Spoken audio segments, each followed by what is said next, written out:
Piensa en el último funeral al que fuiste, o en el último velorio, o en la última esquela que viste en redes sociales. En algún momento alguien dijo esa frase: descansa en paz.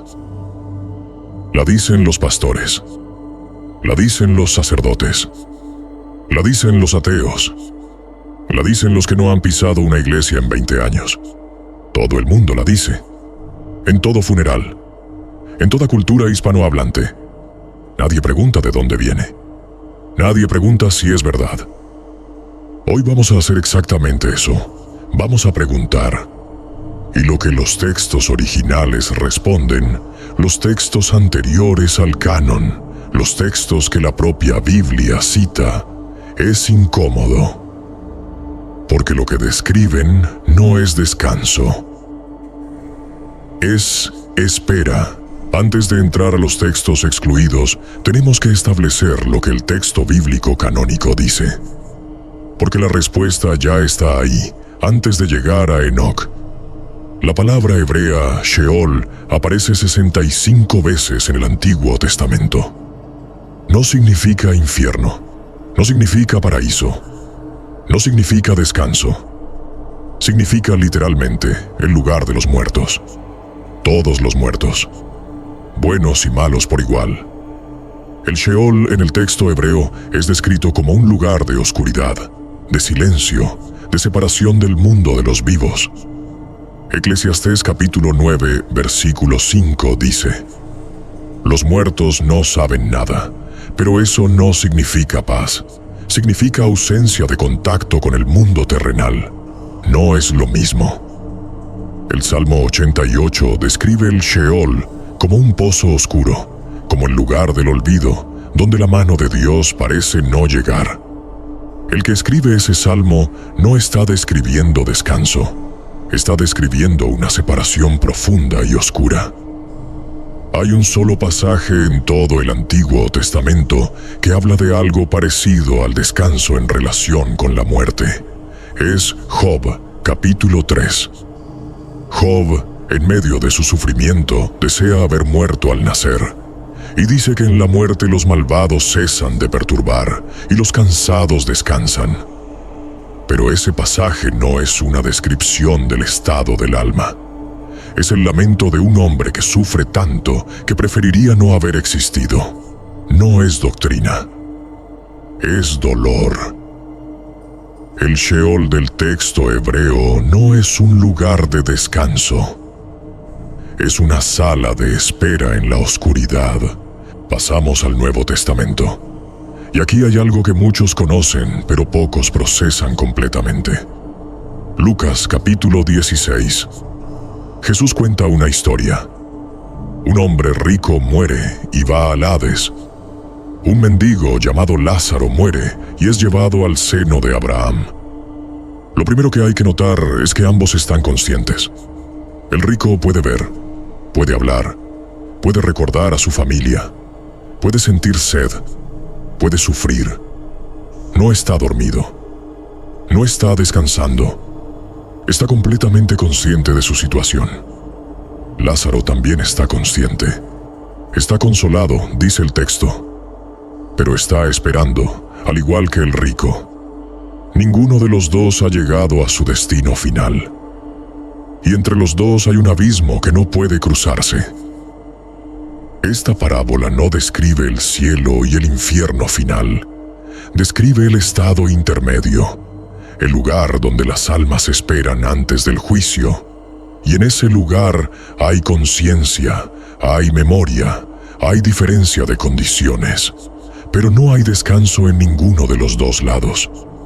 La palabra griega usada para ese lugar es Hades, el equivalente del Sheol hebreo. Y Apocalipsis capítulo 20, versículo 13, lo confirma.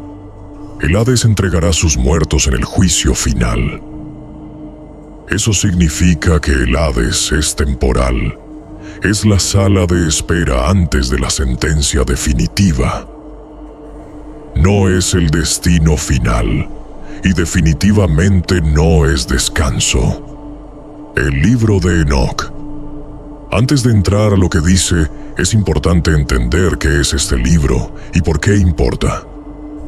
Enoc es un personaje del Génesis. El texto dice de él algo que no dice de nadie más en esa genealogía, que caminó con Dios y desapareció porque Dios lo llevó. No murió. Fue tomado en vida. El libro que lleva su nombre describe lo que él vio del otro lado. Y este libro no es un texto marginal, ignorado por todos. El apóstol Judas lo cita textualmente en su carta, versículos 14 y 15. Pedro hace referencia a sus contenidos en su segunda carta. Era un texto conocido y leído en el judaísmo del siglo I y en el cristianismo primitivo. Fue excluido del canon en el siglo IV. Pero antes de eso era considerado sagrado por muchas comunidades.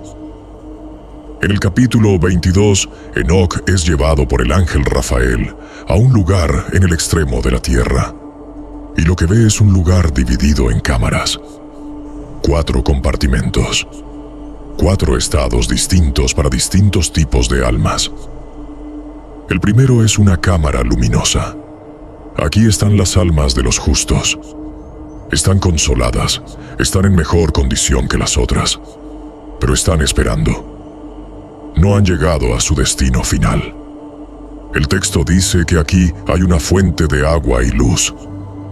El segundo compartimento está en oscuridad. Aquí están las almas de los pecadores que no recibieron castigo en vida. Están separadas, en un estado de separación que el texto describe como doloroso, precisamente porque saben lo que les espera en el juicio y no pueden hacer nada al respecto. El tercer compartimento es para las almas de los que hicieron daño gravemente y tampoco fueron castigados. Aquí el texto describe un estado de sufrimiento activo previo al juicio. No es el castigo final, pero no es espera neutral. El cuarto compartimento está separado de los otros 3. Es para las almas de personas que ya sufrieron en vida, que ya pagaron de alguna forma. Su estado de espera es diferente al de los otros. 4 cámaras, 4 estados distintos. Espera en todos ellos. El ángel le explica a Enoc que todas estas almas permanecen aquí hasta el día del gran juicio. No es el destino final.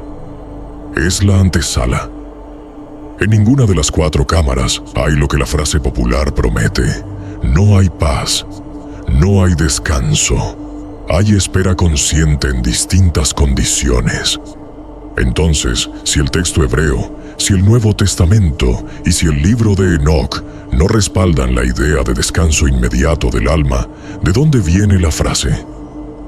La respuesta está en el latín y en la historia de la Iglesia occidental. Requiescat in pace, que descanse en paz.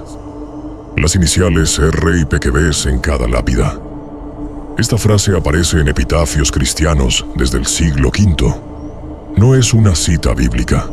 Es una fórmula litúrgica que la Iglesia latina desarrolló para sus ceremonias funerarias. Y hay un contexto importante para entender por qué surgió en ese momento. En el año 397, el Concilio de Cartago fijó el canon bíblico que conocemos hoy. En ese proceso, libros como el de Enoc quedaron fuera. Con ellos quedó fuera la descripción más detallada que existía del estado intermedio del alma. El mapa del otro lado desapareció del texto oficial. Sin ese mapa, la iglesia medieval necesitaba algo que decirle a la gente en los funerales. Algo consolador. Algo que ayudara a los vivos a sobrellevar la pérdida. Descansa en paz fue eso. Una fórmula de consuelo, bien intencionada, pastoralmente comprensible. El problema no es que exista esa fórmula.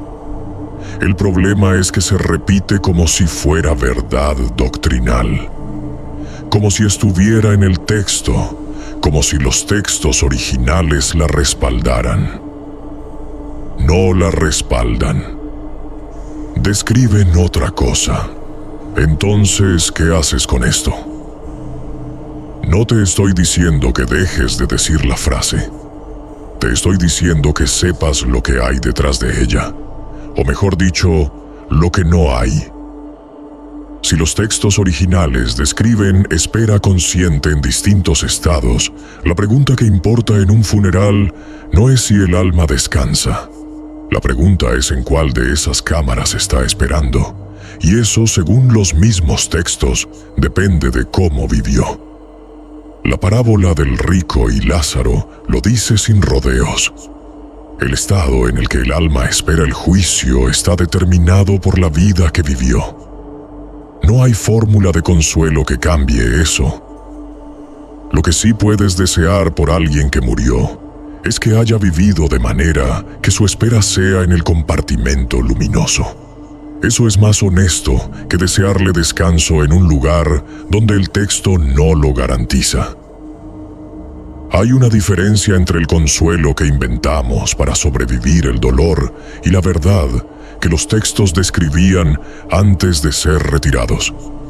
Los textos están disponibles. Sheol en el Antiguo Testamento. Lucas 16 en el Nuevo Testamento. Enoc 22 en los textos excluidos. Lee lo que realmente dicen. Y la próxima vez que estés en un funeral y alguien diga «descansa en paz», ya sabrás lo que los textos originales decían sobre eso.